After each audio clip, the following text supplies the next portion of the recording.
Hello everyone, my name is Ruchi and welcome to my YouTube channel.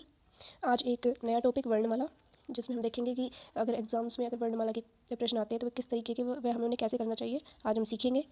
वर्णमाला में सबसे पहला पॉइंट तो यही है कि वर्णमाला में 52 वर्ड होते हैं, 52। सबसे मेनली क्वेश्चन यही पूछा जाता है कि कितने वर्ण वर्णमाला में होते हैं, तो 52 होते हैं। तो अगर इस तरीके का कोई क्वेश्चन आता है वर्णमाला में तो हम 52 ऑप्शन पे लगाएंगे। अलग अलग किताबों में अलग अलग इसके आंसर दिए हुए हैं, लेकिन राइट आंसर हमारा 52 ही रहेगा। वर्णमाला को हमें दो भागों में बांटा गया है, हमारी वर्णमाला को, स्वर और व्यंजन। स्वर हमारे जो होते हैं वो भी दो प्रकार के होते हैं। वर्णमाला में जो हमारे स्वर होते हैं वो भी दो प्रकार के होते हैं। कौन कौन से होते हैं? ह्रस्व स्वर और दीर्घ स्वर। ह्रस्व स्वर और दीर्घ स्वर। ह्रस्व स्वर में ए आ ई उ री, ये चार ह्रस्व स्वर में आते हैं। बड़ा आ ई उ ए औ ओ औ, ये सात जो है ये दीर्घ स्वर में आते हैं। अगर ह्रस्व स्वर की संख्या पूछी जाएगी तो हम चार बताएंगे, व दीर्घ स्वर की संख्या अगर पूछी जाएगी तो हम 7 बताएंगे। आगे बढ़ते हैं। अयोगवाह। अयोगवाह वह होते हैं जिसमें ये अंग और आह, इसे हम दूसरे शब्दों में कह सकते हैं, एक मिनट, अनुस्वार व विसर्ग। अंग को अनुस्वार के नाम से अनुस्वार व इसे विसर्ग के नाम से जाना जाता है। अनुस्वार व विसर्ग। अगर प्रश्न में आता है कि अनुस्वार किसे कहा जाता है तो ऑप्शन में अगर अंग लिखा है तो उस पर टिक करना है। व विसर्ग के बारे में अगर पूछा जाएगा तो आ पे हमें टिक करना है। आगे बढ़ते हैं, आते हैं व्यंजन पे।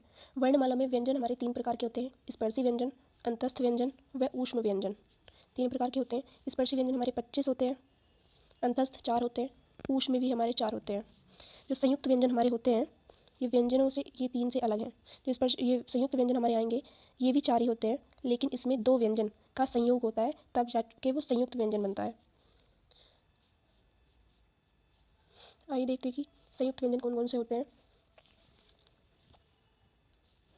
क प्लस श चित्रीय,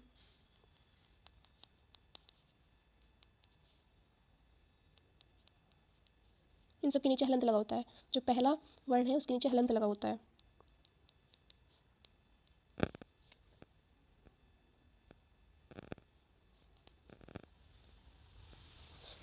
छह चित्रीय, त्रिशूल, ज्ञानी और श्रेय, ये 4 जो होते हैं हमारे संयुक्त व्यंजनों के अंदर आते हैं। ये 2 व्यंजनों के संयोग से मिलकर बने होते हैं। आप यहाँ पे देख सकते हैं कि 2 यहाँ पे व्यंजन हमारे लिखे हुए हैं, वे उन दोनों के संयोग से हमारे संयुक्त व्यंजन बने हैं।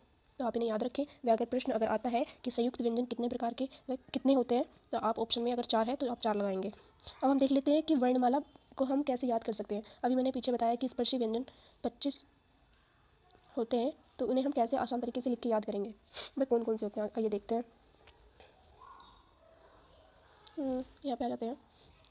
क ख ग घ ड़ च छ ज झ ड़ ट ठ ड ढ ण त थ द न।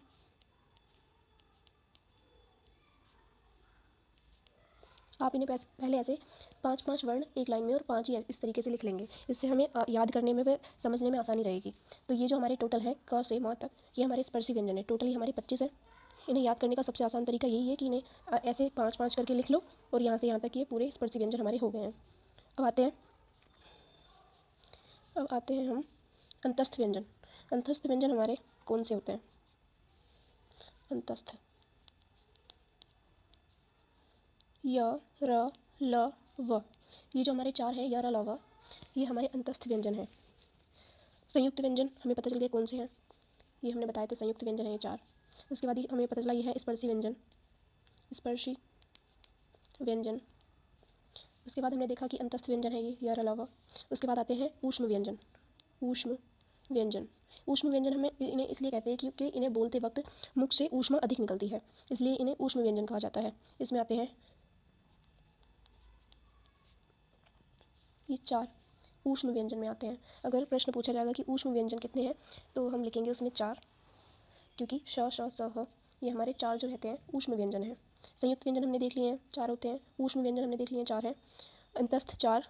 अब हम देख लेते हैं उच्छिप्त व्यंजन किसे कहते हैं। उच्छिप्त या द्विगुण व्यंजन, उच्छिप्त या द्विगुण व्यंजन इन दोनों को कहा जाता है। ढ और ढा को। लेकिन ऐसा है कि इसके नीचे उच्चिप्त व्यंजन ड ढ। लेकिन ऐसा रहता है कि इनके नीचे बिंदे लगे होते हैं। अगर उच्चिप्त व्यंजन हमें पूछा जाएगा तो ड और ढ ये हमारे उच्चिप्त या द्विगुण व्यंजन, ऑब्लिक करके द्विगुण लिख लीजिएगा। ये एग्जाम्स में नॉर्मली क्वेश्चन पूछा जाता है, या तो आपको उच्चिप्त लिखा हुआ दे देगा या द्विगुण पूछ लेगा कि द्विगुण व्यंजन कौन से होते हैं। अगर ऑप्शन में आपको ये दिखाई दे रहे हैं तो आप इस पर टिक करें, आपका आंसर सही जाएगा। अब आते हैं लुटित किसे कहा जाता है। एक तो लुटित होता है और एक प्रकंपित होता है। आते हैं प्रकंपित।